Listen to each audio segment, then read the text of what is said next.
and I throw around that word narrative a bit, right? Narrative stories that we tell, and we kind of think, it's not, there are thoughts, no big deal. Actually, it's a really big deal.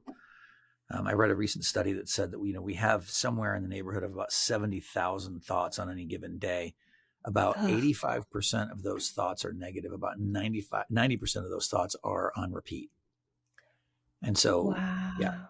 so we are inundating ourselves with negativity on a daily basis. Now, the science on that says I have thoughts, and we think not a big deal because the thoughts, we have 70,000 of them. It's like a sheet of paper and a ream of paper, not a big deal.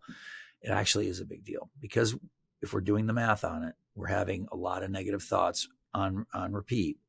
Those thoughts fire off a chemical response in the body. We call it a feeling. That feeling fires off a thought, and that thought fires off another. So then we begin to foment belief systems now.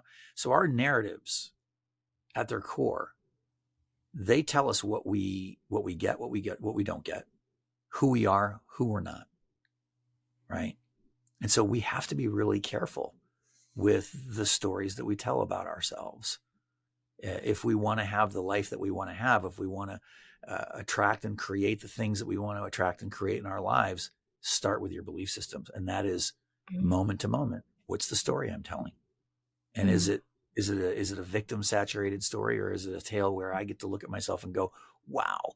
And that brings me back to that intrinsic goodness.